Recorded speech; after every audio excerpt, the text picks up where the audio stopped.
Hi guys, thank you for letting us come and present to your class. My name is Genesis. My name is Victoria. Hi, and I'm Jenny. So thank you guys for letting us come in, like Genesis said. So we're gonna go ahead and jump right in.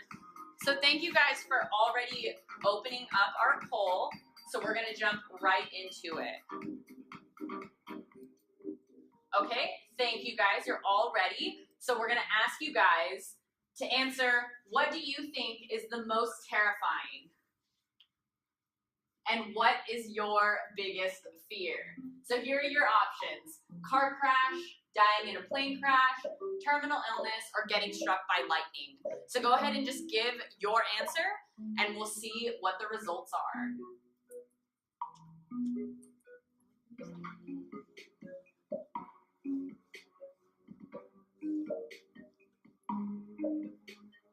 And we're almost there.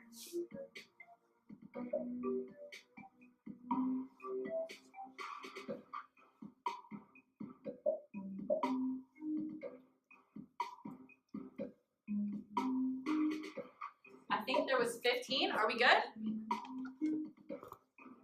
Okay, fantastic. So we're going to go ahead and we're just going to cut it a little bit short, and we're going to see what everyone put.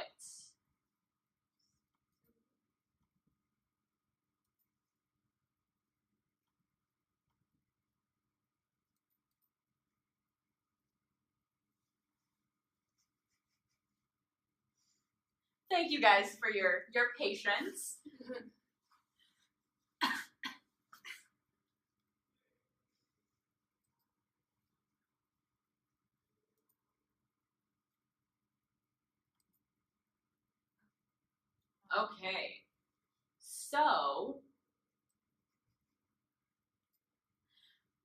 Okay, so it looks like a lot of you guys put terminal illness, and it looks like you guys might have caught on to a little bit of what we're doing.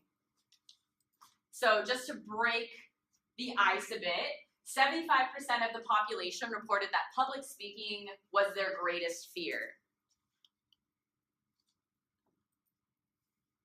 And a close second is that the fear of dying in a car crash or being struck by lightning.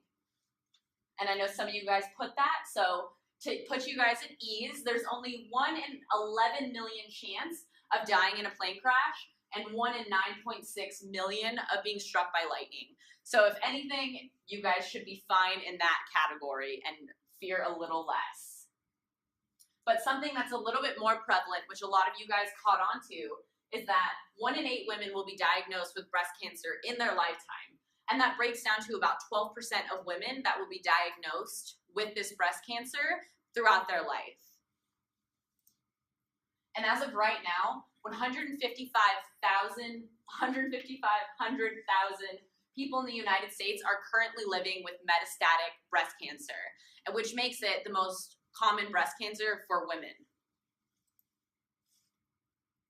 And we're going to walk you guys through a little video that gives you guys a really high-level overview of the different stages of breast cancer. If you've been diagnosed with breast cancer, the next step will be to determine its stage. Staging enables your physician to find out the exact location of your cancer and how fast it is growing. This is crucial to determining the best possible treatment plan for you. When staging breast cancer, we look at the size of the tumor and if cancer has spread to the lymph nodes or other parts of the body. There are 3 basic phases of breast cancer. Early phase breast cancer is stages 0, 1, and 2.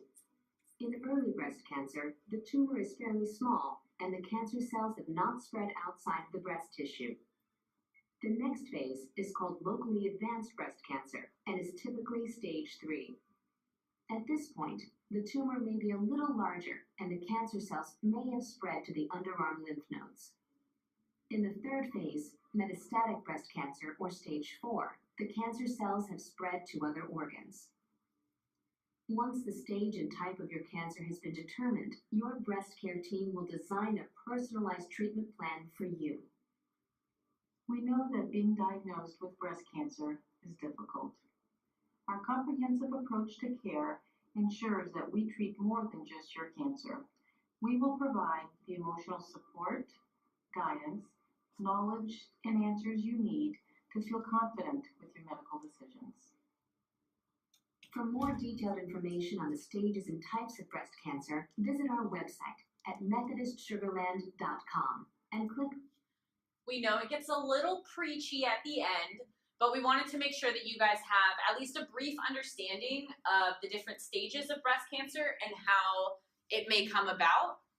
And the main thing is, how does this relate to you? With over 3 million women battling breast cancer today, everywhere you look, there is a mother, daughter, sister, or friend who has been affected by breast cancer. And that's a quote from Betsy Johnson. We just want to make sure that everyone knows that there are so many people affected. And next we're going to have Vicki talk about something that's very close to her heart. So, like Jen said, this is a little close to home. My sister was actually diagnosed with breast cancer when she was 23 years old. That was back like a year ago, actually. Yeah, so a year ago, she was 23, diagnosed with stage 2A breast cancer. It was literally super sudden. Like, she woke up one morning, early March, saw that she had like a bump. She went to the doctors, got it checked out, and then like within that month, it had already reached like stage 2A. And we don't have like breast cancer whatsoever. Cancer in general, like we don't have the gene in our family. On my mom's side and my dad's side, like there's no one's had cancer. So it was a super rare condition where it's like a rare like type case really that she was diagnosed with. She ended up getting a double mastectomy within that week of finding out that she was diagnosed with cancer. They told her, there's a 99% chance that it's not cancer. You're too young, we don't want to do the mammogram, we won't be able to see anything through your breast density because the breast tissues with the mammograms, when you're so young, they can't even see whether or not it's a cancer cell or anything. So she pushed for it. She had a gut feeling that she wanted to get it actually checked out, and turned out that she was the unlucky 1%. She did have breast cancer, and she got the double mastectomy later in the week and decided to go with no reconstruction. And this is a picture of my sister when she was going through chemotherapy last year. I think it was actually, right after she finished chemo. And this is a quote from her saying, "I am a warrior, and these scars are not disfiguring, but bared by the strongest of warriors." And it's kind of a symbol of what we are here today to kind of emphasize on, is that, the younger demographic is often overlooked when it comes to breast cancer and early diagnosis, and like just kind of early sort of looking for, like, to distinguish when you could have signs of cancer and you're not really looking for it, but it's always important to kind of, for the early detection, to like kind of see if you have it, whether or not like you have cancer in your genes or any family history of cancer. It's still important. Like, it's not, my sister, like, she didn't have any of that and it still happened to her, and it's kind of something that we want to like promote as well, as where it's just because it hasn't happened to your family, you never hear about it, that doesn't mean it can't happen to you, because she was 23 and it happened to her, and luckily she is healthy and went through chemo, and her hair is growing back, and she's super advocate when it comes to a picture from her from Bras for a Cause, where she's kind of promoting just the younger demographic to just realize that it can't happen to you. And as much as we all like to listen to our doctors and think that they know what's best for us, really we're the only ones who are looking out for ourselves at the end. So just kind of really early detection on your own and kind of holding yourself accountable when it comes to detecting whether or not you are safe and kind of want to check whether or not you do have cancer. So Genesis will talk about some signs that come to deciding whether or not you might have cancer or have some abnormalities coming on. So hi guys. So basically, there's definitely ways you can look out to see if you have breast cancer or not.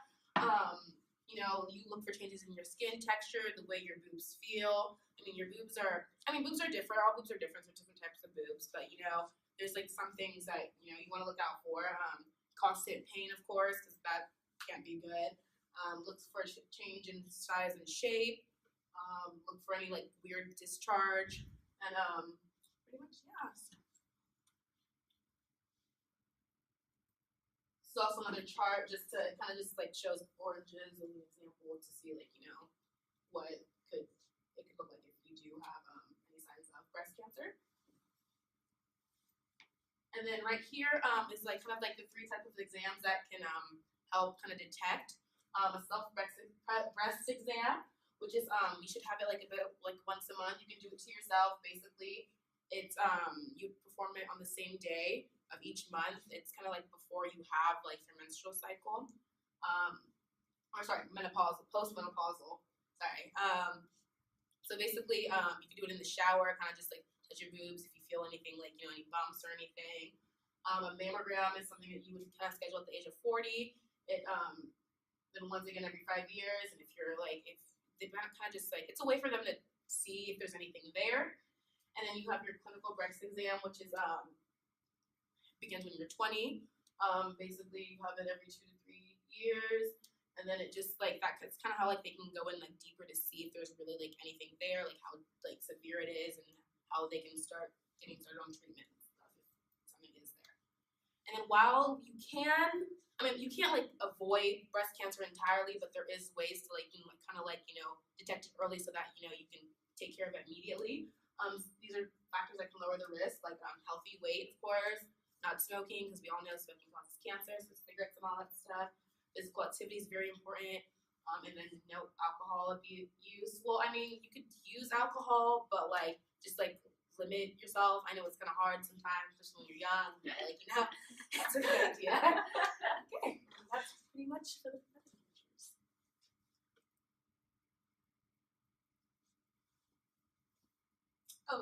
Oh, sorry. Yeah, so back to how this appeals to all of you guys. Breast cancer affects everyone. We know somebody who knows somebody who knows somebody that has been affected by breast cancer. For me, it was my sister, moms, daughters, just single ladies in general, grandmothers, like they're all affected by breast cancer. So it does affect somebody who we know close to our hearts. And